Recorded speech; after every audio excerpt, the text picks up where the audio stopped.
This is the brand new Sony 100 2.8 Macro G Master lens.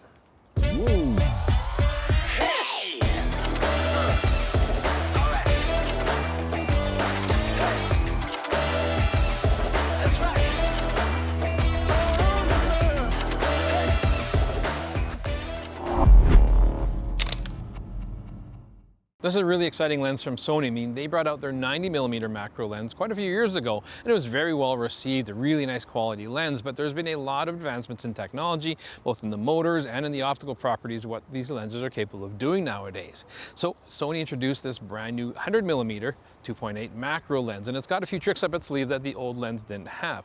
I mean, one, it's slightly different focal range. Instead of 90, it's 100mm. Not that big a deal there, but this has the ability to go 1:1 macro, which is very cool. But you can go well beyond that with the lens itself at 1.4 times life size. That means that I'm reproducing whatever I'm looking at life size onto the sensor, or 1.4 times bigger than the sensor. So it really opens up a whole nother world when it comes to photography. I mean, a 100mm lens is a great sort of portrait lens as well, so we can talk a little bit about that. And it's a great focal range to be working with for doing those head and shoulder portraits and what have you. But this lens really comes alive when it comes to exploring macro and getting really close into things. Let's talk about the design of this lens. Now, I've taken the hood off because I want you to take a look at the size of this lens. I mean, it comes in at about 23 ounces or about 640 grams. Fairly lightweight, which is really nice to have. With the hood on there, it certainly adds a little bit to the size, the overall size of it, but not a big deal at all. I like the size of it, so you're going to get this when it comes to 100mm macro. But what I like is the controls on this, and something that we're doing when it comes to macro is, we can autofocus, but let's talk about the manual focus part of it first.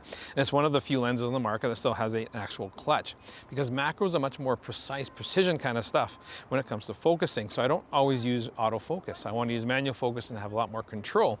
And we have this giant rubber ring on the very end of the lens here with a clutch mechanism. I can pull it towards me and I have complete manual focus, which is really easy to work with. Pop it up, I'm back to autofocus again, back down to manual focus, autofocus. So simple, the design of it. Below that, we do have a scale here, which includes which ratio we're into, and you can see it goes to 1:1, all the way down to 1.4:1. Behind that, we do have some custom buttons that we can customize to a few different things, as well as our aperture ring here, which is pretty standard fare for the G Master series. And of course, there are our usual buttons here.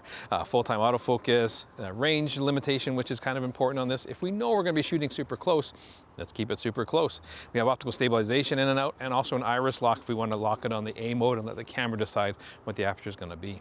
So the lens is weather resistant and sports a 67mm filter thread. So overall, the lens itself is very well designed, and I find myself using this manual focus ring a lot more than I expected it to. And the reason is, when I'm doing much more controlled environments, we were playing around and taking a few photos and some samples with this lens, being able to pull into manual focus and really control what I want, and using focus peaking through the body to really see what's in focus, really nice to work with. And I think Sony's done a fantastic job with the lens design.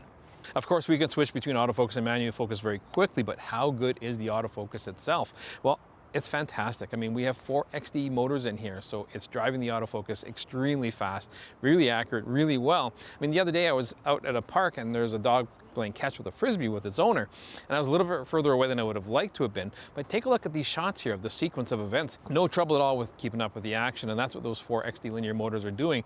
No problem at all, because we're not always using manual focus when it comes to macro, and having autofocus on a lens that can track action or a person's eye at 30 frames per second is really important. And this lens performs very well when it comes to autofocus. Take a look at our sort of more boring autofocus test here against the wall, and you can see what to expect when it comes to the autofocus performance of this lens. He has thrown all their latest technology into this lens to make it the best they could possibly make, but what can you expect when it comes to the image quality? Well, it's fantastic. I mean, take a look at the sample shots we've done here, both against the wall, where you can look at the center sharpness and go up to the corners and see just what to expect out of it. It's incredibly sharp. But it's in the real world, when I'm out taking pictures of flowers or anything else I can find, that I'm getting this amazing image quality. The sharpness is unreal. I mean, whether I'm shooting with a high resolution body like this 5 or the A1 I've been working with, we have a ton of resolutions. The lens has to be able to keep up with that. And in this case, the lens has no issues whatsoever. I'm blown away by the detail I'm getting out of it. And other people I've let use the lens and play around with it, they're going, man, it's things like a microscope almost. I can zoom in to the nth degree and get amazing quality shots.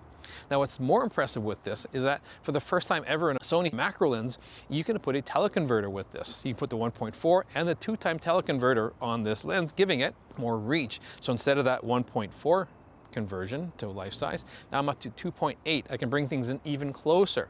Take a look at the samples I got here as I was sort of messing around with it to kind of see what it's capable of.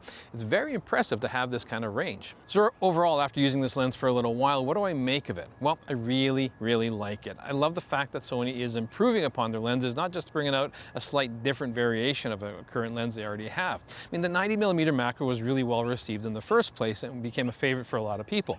This just builds upon that in a big way. I mean, it's slightly longer, 10mm, no big deal at all, but it's the functionality of this lens, the refinement they've done with it, but overall the image quality and the performance we're getting out of this lens is fantastic. I love the image quality I'm getting out of this, and the amount of detail that I can pull out of my files is phenomenal. But also how practical it is in other applications. Doing head and shoulder portraits, this is a brilliant lens for that. But it's that macro lens that they're really concentrating on, and the fact that they built it in where I can go 1.4 times now and explore even deeper into the small things in life, but go with a teleconverter into 2.8 times. It's really versatile with that. Sony's got a hit on their hands when it comes to macro. I don't think you're really going to get better than this when it comes to macro. Sony's got a great job. Well worth looking into. But I, of course, want to know what you guys think of this brand new lens from Sony. Do you already own the existing 90mm macro lens, and is this a worthy upgrade to that? Make sure you leave comments down below, hit the notification bell, like and subscribe. Follow me on Instagram. It's been Dave from the Camera Store. We'll catch you again soon.